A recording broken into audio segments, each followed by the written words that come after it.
and this video will specifically focus on Muhammad's background. Muhammad was born in 570 CE into a tribe known as the Quraysh. The tribe had two wings, the Umayyah, which was a richer and more powerful wing of the tribe, and the Banu Hashim, which is the poorer part of Muhammad's tribe. His father was Abdullah, and he died before Muhammad was born. His mother was Aminah, who died when he was 6. His uncle, Abu Talib, was the oldest of his father's 5 brothers and held a senior position in the sub-clan, raised Muhammad when he became an orphan. Abu Talib was later to have a son, born around 590 CE, whose name was Ali. He was to become very close to Muhammad and later plays a very crucial role in Islamic history. Muhammad grew up in poverty. At 7, he worked as a shepherd in the hills outside of Mecca. Black spot is cleansed. The first sign of his future destiny was an event that is related to the religious instruction of every Muslim child. 2 passing shepherds caught sight of Muhammad, attended by 2 angels, who gently took hold of him, removed his heart, and cleansed it of a single black spot.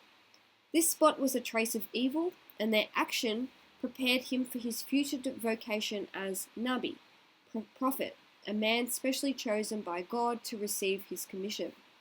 Surah 6, so chapter 6, 124 of the Quran states, God knows where he places his message.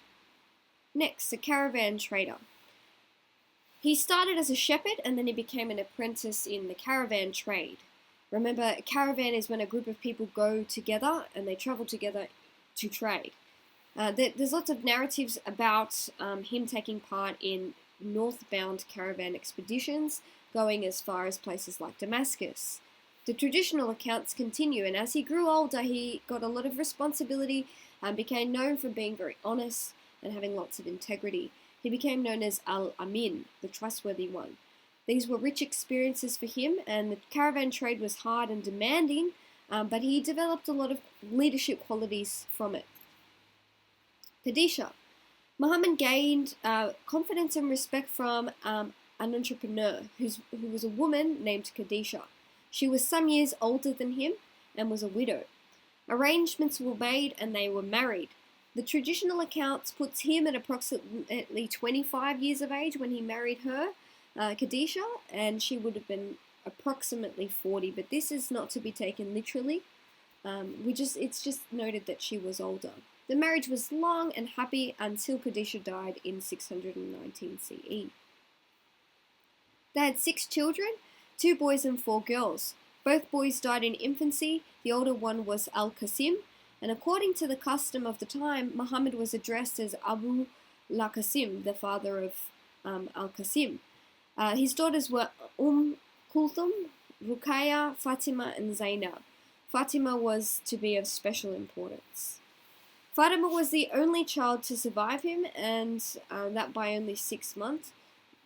She alone bore him grandchildren, 2 boys, one named Hassan and one named Hussein, and 2 daughters. The daughters don't have much place in history, but the sons do. The Quran refers to this period of Muhammad's life with God's word reminding him, did he not find you poor and enrich you, and find you wandering and guide you, find you in need and enrich you? And that's from the Prophet Muhammad's appointment as God's messenger. So his religious calling, he was a city dweller and a man of affairs. For many years after his marriage, he enjoyed comfort, respect, and was an honest merchant who was successful. However, he was called to seek God. He dreamed of an extraordinary radiance, and in response, he began to leave Mecca to go into the caves outside the city to think about life and what could be. Then he received a visit. One of the occasions when he went out to the cave, he was challenged by an awesome presence that seemed to crush him. He heard a voice that said to him, "You are the messenger of God." The voice identified itself as Gabriel and made him, or ordered that he utter the words, recite in the name of your Lord who created all things, created humankind from congealed blood, recite your Lord is most gracious. He taught by the pen, taught humankind what it did not know. This event, the traditional date for which is 610 CE, is generally held to be the beginning of the revelation of the Quran. Islam starts after Muhammad's death. Fear and trepidation. It transformed Muhammad's perception of himself and his life. At first it terrified him. He feared he had been deceived by an evil spirit. He returned home and his wife Khadijah reassured him. She believed that the message truly had come from God, and so she took him to see her very old uncle Rawaka. Rawaka was able to translate Hebrew scriptures into Arabic. He also reassured Muhammad, telling him that he was the bearer of the divine message to him was the same as the bearer of the divine message to Moses. Muhammad then saw himself not as the messenger of a new religion, but a new bearer of the religion of Moses. Rawaka warned him that his people would reject him and that he would be forced to leave the city of Mecca. Ali. So the second person to believe that Muhammad was indeed the messenger of God was his cousin Ali, the son of Abu Talib.